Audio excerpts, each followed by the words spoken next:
Dear brothers and sisters, welcome to semester দাদা। আজকের এই ভিডিওতে তোমাদের সাথে একজন স্পেশাল বাংলা স্যারের সাথে পরিচয় করে দেবো, গৌরাঙ্গ স্যার। আজকে থেকে ইনি তোমাদের বাংলা সাবজেক্ট নেবেন।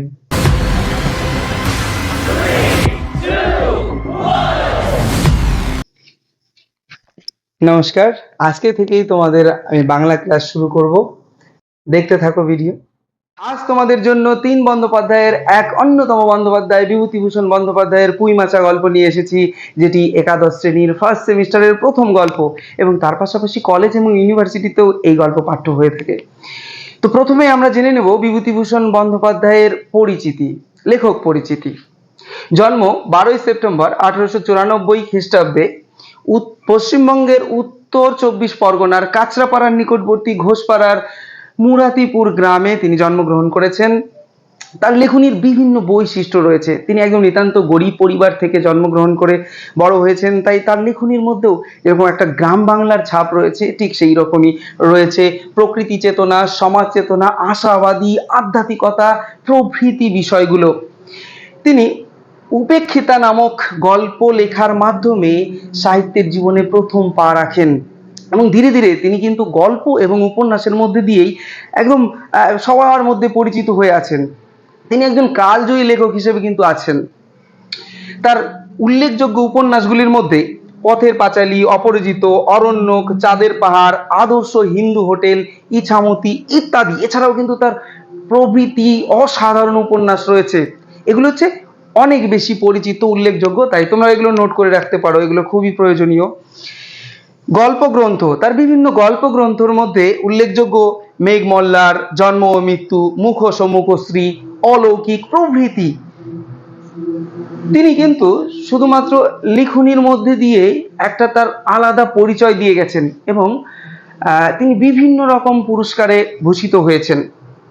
উল্লেখযোগ্য পুরস্কার ১৯৫১ খ্রিস্টাব্দে রবীন্দ্র পুরস্কার, সাহিত্যের সর্বাধিক সবচেয়ে থেকে বড় পুরস্কার রবীন্দ্র পুরস্কার তিনি পেয়েছেন। তবে দুর্ভাগ্যবশত মরণোত্তর কালে তিনি সেই পুরস্কারটা পেয়েছেন। তিনি ঝাড়খণ্ডের ঘাটশালীতে ১ নভেম্বর ১৯৫০ খ্রিস্টাব্দে নিজ গৃহে হৃদরোগে তিনি পরলোক গমন করেছেন। এখন আমরা জেনে নেব পুঁইমাচা গল্পের উৎস। প্রথম প্রকাশ পেয়েছিল অবসারিকা পত্রিকায়, এরপরে প্রবাসী পত্রিকায় বেশি খ্যাত হয়েছে। এর পরবর্তীতে ১৯৩১ সালে এটি মেঘমল্লার নামক গ্রন্থে স্থান পেয়েছে। এই পুঁইমাচা গল্পের লেখারও একটা প্রেক্ষাপট রয়েছে। তিনি টিউশন পড়াতে যেতেন সিদ্ধার্থ বাবুর বাড়িতে, তার ছেলে এবং অন্যদেরকে গল্প শোনাতেন। একদিন তার ভাইপো মন্মথ অনুরোধে তার হাতে লেখা একটি পত্রিকা, যেটি বললাম অবসারিকা, এই পত্রিকায় লেখার উদ্দেশ্যেই আলোচ্য গল্প পুঁইমাচা তার লেখা। পুঁইমাচা গল্পের চরিত্র চিত্রণেও তিনি কিন্তু এক অসামান্য দক্ষতার পরিচয় দিয়েছেন। দেখো, সহায় হরি, যার সহায় কেউ নেই সে হলেন সহায় হরি। যার বাড়িতে অন্নের অভাব তার নাম দিয়েছেন অন্নপূর্ণা। এক অসাধারণ সৃষ্টি, গায়ে কাঁটা দিয়ে ওঠে সেই চরিত্রগুলো পড়লে।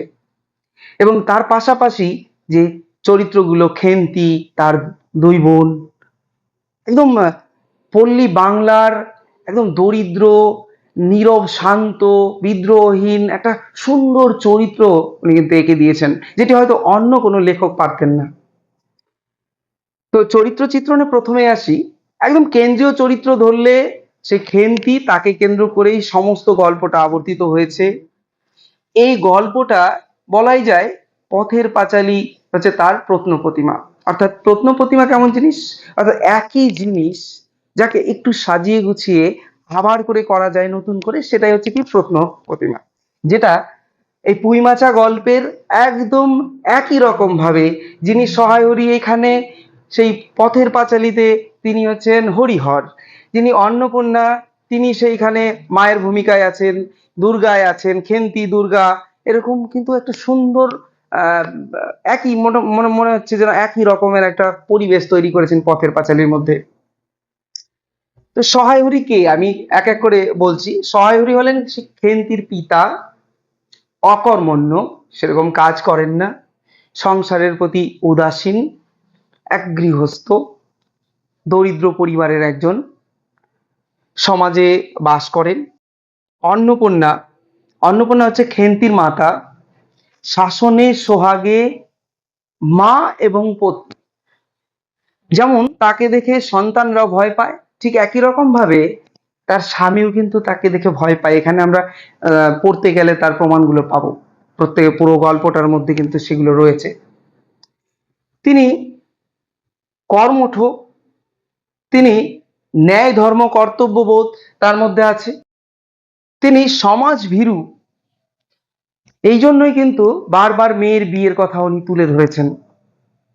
এক অসহায় জননীর পরিচয় আমরা এই গল্পের মধ্যে পাবো। এরপরে কেন্দ্রীয় চরিত্র খেন্তি। খেন্তি এই গল্পের কেন্দ্রীয় চরিত্র, যাকে কেন্দ্র করেই পুরো গল্পটা আবর্তিত হয়েছে।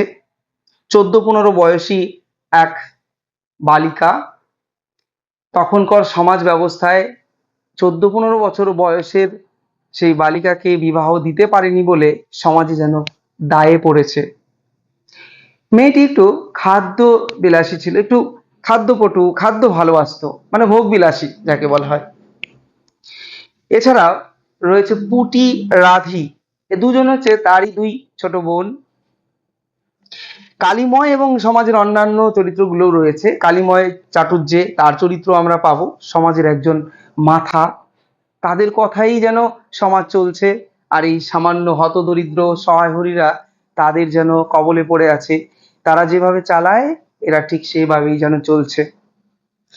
গল্পের একেবারে শুরু থেকে শেষ পর্যন্ত আমি বলছি, বিষয়টা ভালো করে শুনলে এমসিকিউ গুলো তোমাদের হয়ে যাবে, এবং তার পার্শ্ববর্তী আলোচনাগুলো তো বললামই, যেগুলো তোমাদের এমসিকিউতে খুব বেশি কাজে আসবে, এবং বড়দের জন্য, যে কলেজ ইউনিভার্সিটির জন্য আশা করছি এই ভিডিওটা খুব ভালোই হবে, তোমাদের বেশ ভালোই লাগবে।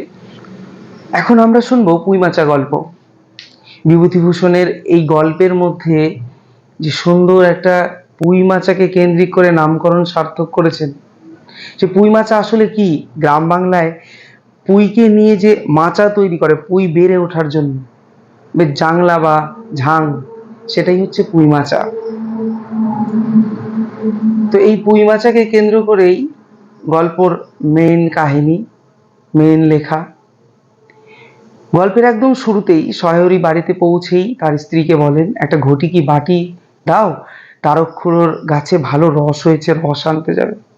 এদিকে স্ত্রী বাড়িতে বসে, একদম নিতান্ত দরিদ্র হলে যেটা হয়, যে তেল একদম নুইয়ে পড়েছে, শেষ নারকেল তেল হয়তো শেষ, সেই কৌটোর একদম নিচে জমে গেছে, তাই শলা, সেই ঝাড়ুর যে কাঠি, সেই কাঠি দিয়ে সেই তেলটা নিগড়ে নিয়ে মাথায় দিচ্ছে। একদম নিতান্ত দরিদ্র হলেই এই কাজগুলো হয়।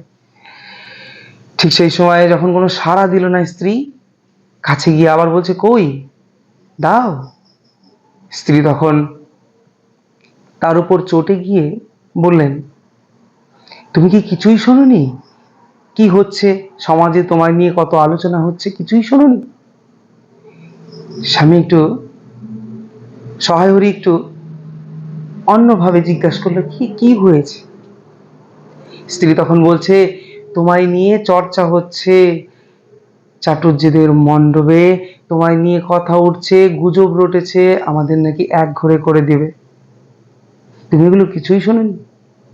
সহায়হরী শুনে বলে, ও এই কথা, সেই এক ঘরে তো সবাই করেছে, এখন শুধু বাকি আছে কালীময় ঠাকুর।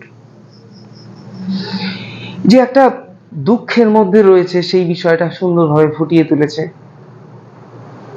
এরপরেই স্ত্রীকে আরো বেশি চটিয়ে না দিয়ে সে নিজে থেকেই একটা বাটি হাতে নিয়ে সেই দরজার মুখে, যখন সেই গেটের ফটকের মুখে যখন এসেছে, তখন তার মেয়েদেরকে দেখে সহায়হরী খেন্তিকে জিজ্ঞেস করছে, কি নিয়ে এলি ওগুলো? খেন্তি হাতে তখন ছিল পুঁইয়ের কিছু শাক, মোটা পুঁই কোথা থেকে নিয়ে এসে, দেখে মনে হচ্ছে হলুদ হয়ে গেছে মোটা পুঁইগুলো। খেন্তি বেশ আদরেই বলছে, এই নিয়ে আসলাম রায় কাকার ওইখান থেকে, আর সেই পুঁই পাতা দিয়ে জড়ানো কিছু চিংড়িও নিয়ে এসেছিল তার বোন। সেগুলো দেখে তার মা তো প্রচন্ড চটে গিয়ে বকলো, কোথায় কোথায় ঘুরে বেড়াচ্ছিস, এত বড় হয়ে গেছিস তাও এদিকে ওদিকে ঘুরে বেড়াচ্ছিস। আর ছোট মেয়েকে বলল, রাধি যা ওগুলো ফেলে দিয়ে আয়, ওগুলো এত নোলা কিসের, মেয়ে মানুষ হয়েছে এত নোলা কিসের, এত খাবার খেতে হবে কেন, কিছু খাবার দেখলে এত লোভ কিসের। এই কথাগুলো শুনে খেন্তির চোখে যেন জল এসে গেল। বাবা প্রতিবাদ করবে কি, মাকে আর কি চটাবে, সে সেই বাটি নিয়ে বেরিয়ে গেল। পরের দিন রান্নার সময় মা যখন দেখলেন, সেই আগের কথা ভাবলেন যে খেন্তির কত ভালো কত প্রিয় একটা খাবার পুঁই, সেই পুঁই নিয়ে এসেছিল। এর আগে একবার পুঁই রান্না করার সময় খেন্তি কত করে বলেছিল, অর্ধেকটা আমার আর বাকিটা তোমাদের।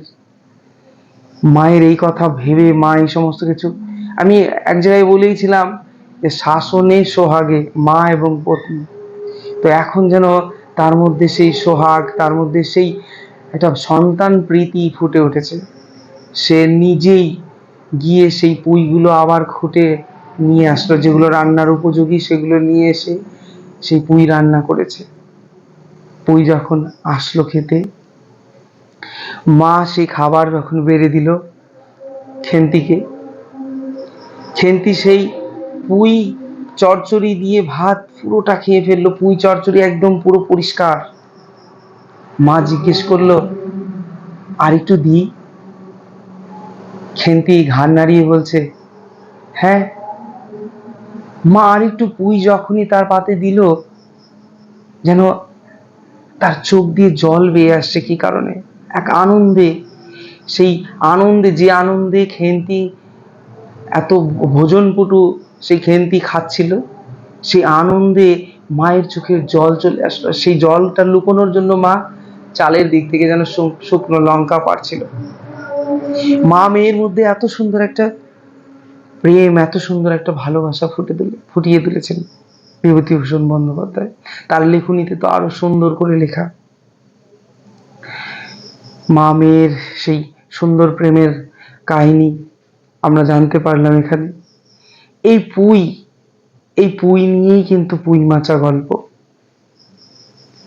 এই খেন্তিকে এত সুন্দর করে খেতে দেখে মা ভাবছেন যে আমার এই ভোজনপটু এই খেন্তি, যাকে পরের ঘরে পাঠালে তারা কি বুঝবে।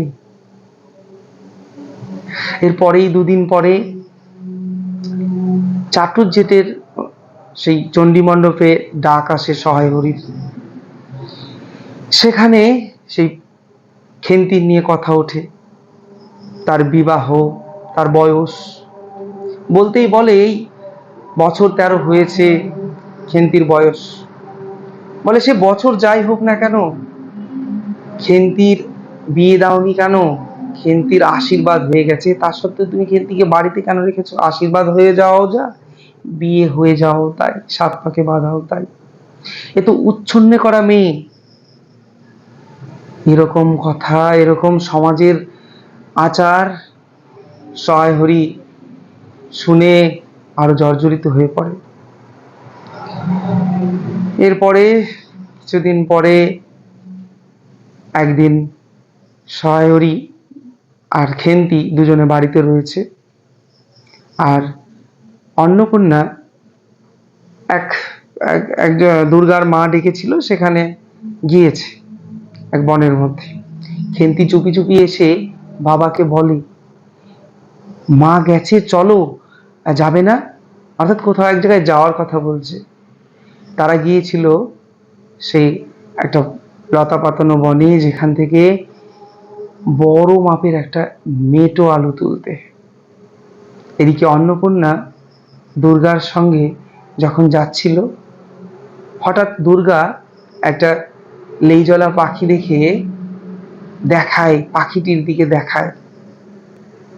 আর সেই পাখিটির দিকে দেখতে গিয়েই হঠাৎ চোখে পড়ে কেমন একটা আওয়াজ। সেই আওয়াজ শুনতে পেরে অন্নপূর্ণা একটু থমকে যায়, একটু ভালো করে তাকায়। সে বুঝতে পেরে যায় সমস্ত বিষয়টা। এরপরে অন্নপূর্ণার একটু কাজ করতে দেরি হয়। কাজ সেরে যখন বাড়িতে পৌঁছায়, পৌঁছেই দেখতে পায় খেন্তি দেখতে পায় সহায় হরিকে। খেন্তিকে বকুনি দেয়, তুই এখনো চান করিসনি কেন, কোথায় গিয়েছিলি? এদিকে সহায় হরিকে দেখে বলে, তোমার এক তিন কাল ঠিক গিয়ে এখন শেষ বয়স এসেছে, তুমি চুরি করছো, সঙ্গে মেয়েকে নিয়ে যাচ্ছ, এই মেটো আলু তুমি কোথায় পেয়েছো? প্রায় 15-16 সের ওজনের মেটে আলু। এই মেটে আলুর গল্পে সহায় হরি বলে যে তাকে ডেকেছিল দেওয়ার জন্য, কিন্তু সবটাই তো জানে অন্নপূর্ণা, তাই তার উপরে আরো রাগ দেখায়, আরো বলে। কিছুক্ষণ পর দেখা যায় খেন্তি এক দৃষ্টিতে সেই মেটো আলুর দিকে তাকিয়ে আছে। তখন খেন্তির দিকে মা আবার তাকে বলে, এই মেটো আলু চুরি করতে গেছিলি তোরা না? এইরকম একটা সমাজ চিত্র ফুটিয়ে তুলেছে। সহায় হরির সেই দরিদ্র অবস্থাকে এখানে ফুটিয়ে তুলেছে। এরপরেই দেখা যায় যে তিনজন মিলে সেই যে পুঁই চারা এনেছিল সেগুলো সুন্দর করে খেন্তি লাগিয়ে দিয়েছে। মা সেগুলো দেখে খেন্তিকে বলছে যে এখনকার দিনে পুঁই বাঁচে, এগুলো বাঁচবে নাকি? এইভাবে করে বাঁচে?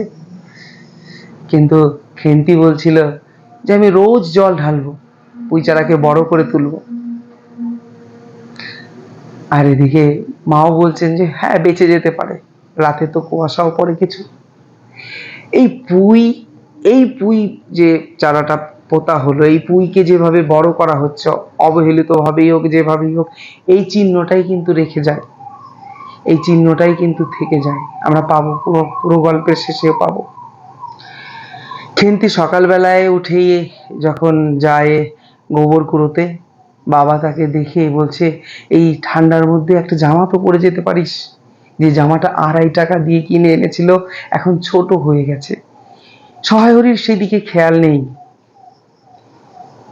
খেন্তিরও গায়ে সেই জামা এখন আটে না, খেন্তিও এখন একটু স্বাস্থ্যে উন্নতি হয়েছে। এরপরেই পৌষ সংক্রান্তি, পিঠে পুলির সময়।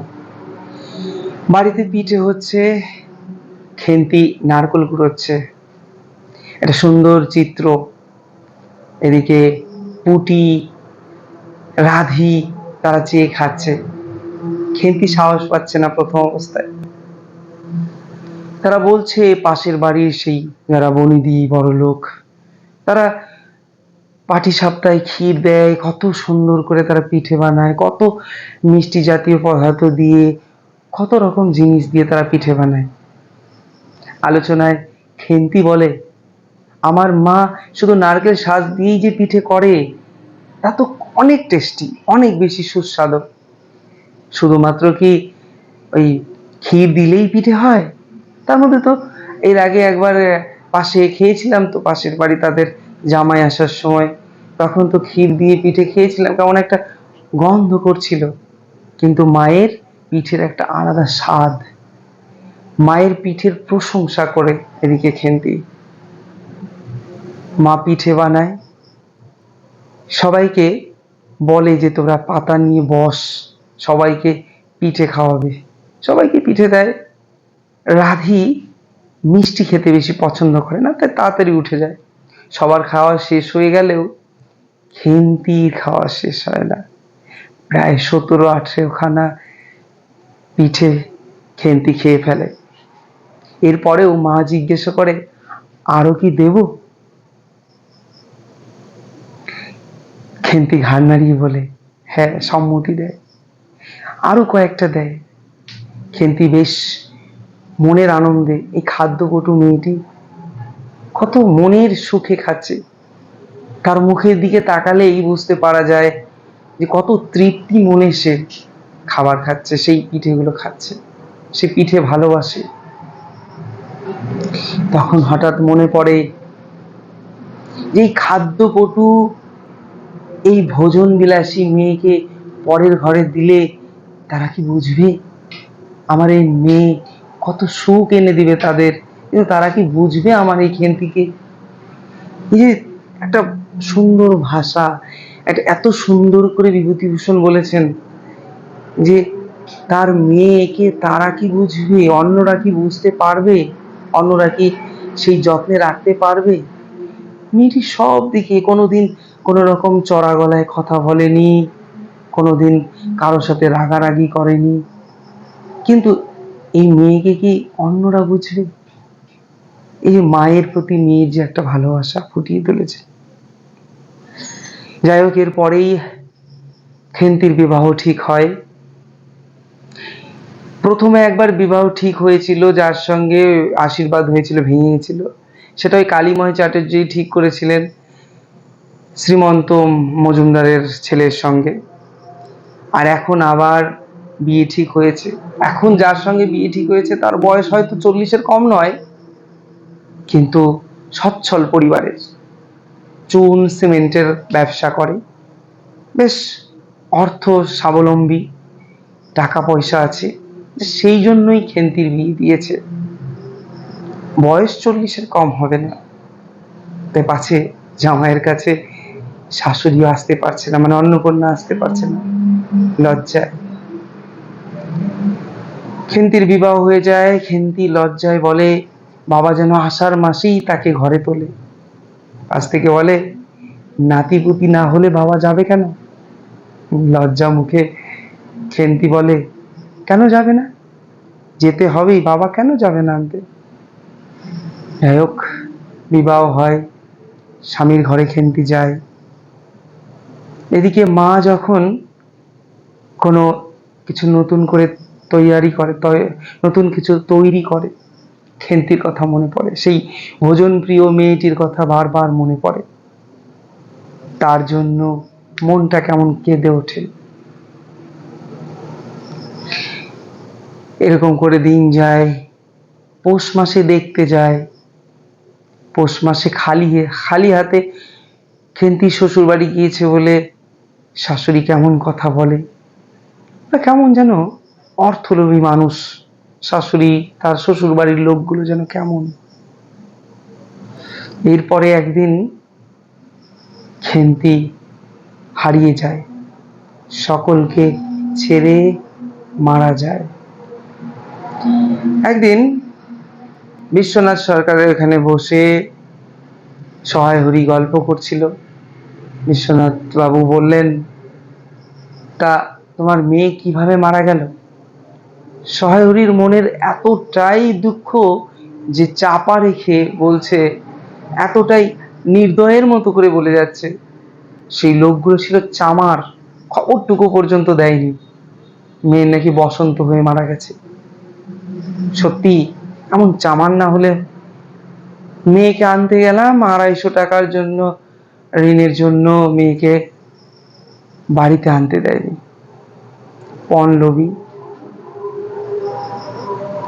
যাই হোক, এরপরে দিন যায়। ঠিক একই রকম যে পৌষ সংক্রান্তিতে 3 বোন মিলে পিঠে পুলির আয়োজন আনন্দ করেছিল, ঠিক সেরকম আরেক পৌষ পার্বণ আসে। তখন সে পুটি আর রাধি দুজনে খেতে বসে, এবং সেই ঘরের কোনায় সেই পুঁই মাচাটার দিকে তাদের চোখ যায়। তাদের মনে পড়ে যায় সেই পুঁই মাচাটার উপর দিয়ে সে খেন্তির কথা, যে পুঁই মাচা খেন্তির বাহক প্রতীক, মৃত খেন্তির একমাত্র স্মৃতিচিহ্ন সেই পুঁই মাচা। হয়তো প্রকৃতিতে মানুষ মরে যেতে পারে, কিন্তু প্রকৃতি জীবিত, প্রকৃতি সেই রকম ভাবেই ফুলে ফেঁপে উঠেছে, যেন এই খেন্তি বেড়ে উঠেছে। এই গল্পের মধ্যে একটা ট্র্যাজিক ভাবে পরিচয় আমরা পেলাম, কিন্তু পুরোটা গল্পের মধ্যে, পুরো গল্পটা টেক্সট ভালো করে যদি রিডিং পড়ো তোমরা, আরো বেশি তোমাদের সুবিধা হবে। কারণ বিভূতিভূষণ বন্দ্যোপাধ্যায়ের লেখা পড়লে দেখবে গায়ে কাঁটা দিয়ে উঠবে, এত সুন্দর করে লিখেছেন। আমি তোমাদের সামগ্রিক গল্পটা খুব ছোট করে, খুব সুন্দর করে তোমাদেরকে বললাম, যতটা সম্ভব তোমরা বুঝে নিলে গল্পটা, পুঁই মাচা গল্পটা একটা সুন্দর গল্প। এই গল্পের মধ্যে একটা সুন্দর ব্যঞ্জনা লুকিয়ে রয়েছে। এই পুঁই মাচাই খেন্তির একটা প্রতীক হয়ে দাঁড়িয়ে রয়েছে সেই বাড়িতে। আজ খেন্তি নেই, কিন্তু পুঁই মাচা রয়েছে। যাই হোক, এর মধ্যে দিয়ে শেষ করছি, কিন্তু অবশ্যই এর পরের ভিডিওতে তোমাদের জন্য এমসিকিউ এর জন্য থাকবে, অবশ্যই চোখ রাখবে। আর অবশ্যই এই ভিডিওটি যদি তোমাদের ভালো লাগে তাহলে ভিডিওটি লাইক করে দেবে, শেয়ার করবে বন্ধুদের মধ্যে, যাতে অন্যরাও জানতে পারে, এবং চ্যানেলটিকে সাবস্ক্রাইব করে দেবে। আরও বন্ধুদের জানাও, আরও ভালো ভালো ভিডিও নিয়ে আসবো, কমেন্ট করো। ধন্যবাদ।